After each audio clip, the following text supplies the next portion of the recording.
Normally, we would not get into anyone's personal religious beliefs. We are, in fact, a non-religious, non-political site. However, we will briefly discuss such matters when they play a huge role in what happens during the historical events. In the case of Dr. Taylor, it proved to be the perfect theatrical stage for what people saw or thought that they saw concerning his sentence. All aboard the Kentucky Tennessee Living Time Machine. Please fasten your seatbelts and keep your arms and legs inside of the vehicle at all times. But to get going, we need your help.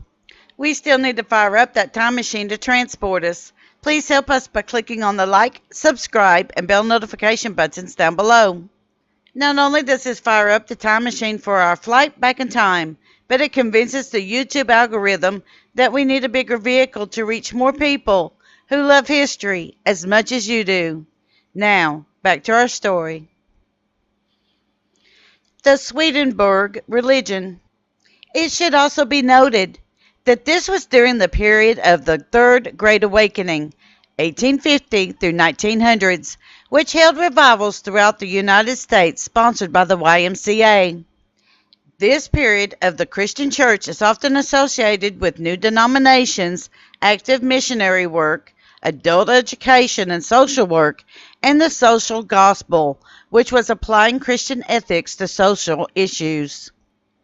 The Swedenborgian faith is considered part of the Restorationist Christianity movement. It was named and founded from the writings of Emanuel Swedenborg. Swedenborg did not set out to make his own denomination and actively denounced and discouraged any such organization. In fact, a lot of his writings were published anonymously. It was not until 15 years after his death that the organization was organized in England and spread to the United States. Again, we are giving a very simple explanation of the faith that Dr. Taylor espoused to, as it existed in 1892. We are in no way condoning nor disparaging the faith. According to the New Church Swedenborgian Wikipedia page, they believe that an individual accepts the divine truth from the Lord, rather than relying on faith or acts alone. This divine truth is brought into their inner selves, and they use it to control their earthly self. Basically, they believe that by placing their highest love in goodness and truth, rather than in worldly desires and the evils and falsehoods which serve them. They do believe that Christianity in its present form has failed to reawaken mankind. This failure caused mankind to fall into ignorance and sin. In the time of Taylor, they felt that if you got close enough to the Spirit of God, then you could speak to angels and receive messages for your life.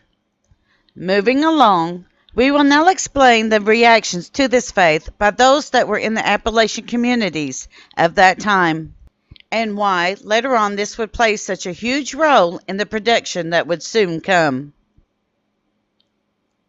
Going back to the testimonies, there were several witnesses that testified how they thought that Dr. Taylor was mystical or strange.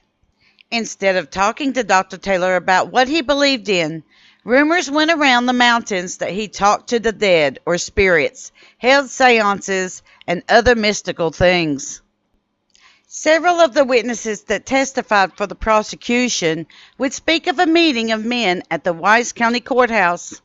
The Gillums and Mr. Perkins gave further testimony about this meeting, saying that they had talked about the shooting of Ira's bed at the Mullins cabin, which had occurred in mid-April. William had asked how Taylor had known about the shooting, as he, Taylor, had told them that he had been in Kentucky at that time.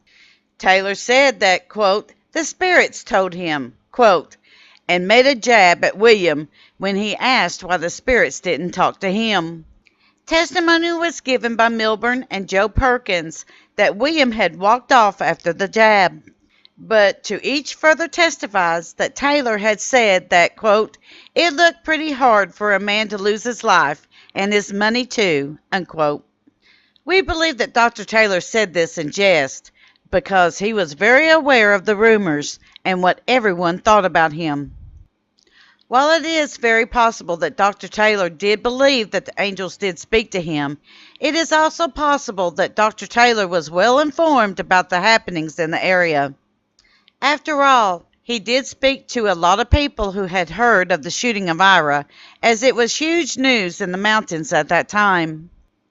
Believe it or not, news from Pound, Virginia did cross over Pine Mountain into Jenkins, Kentucky daily. Taylor was very smart in that he never gave up his sources of information. To do so could have been deadly for the person in question. That is why he often said that, quote, birdies or spirits, unquote, told me. With this understanding, or maybe a better word, misunderstanding of Doc's faith, it would lend itself to what would happen next. We will dive into Taylor preaching his own funeral in a future video. However, please keep in mind the misunderstanding that the Appalachian people had concerning Dr. Taylor, and why they thought that his view on Christianity was strange. Thank you. We at Kentucky, Tennessee Living would like to thank you for watching our video series on the Killing Rock, otherwise known as the Pound Gap Massacre. Don't forget to hit that like button, as the more likes we receive, the more likely YouTube is to suggest our videos to other viewers. Also, to receive notice when we upload a new video, be sure to subscribe and click the bell notification button. Be sure to double check that you are subscribed, as some of our viewers are finding that they are no longer subscribed to our channel. We thank you for continuing to support Kentucky, Tennessee Living as we are discovering the mysteries in Appalachian history.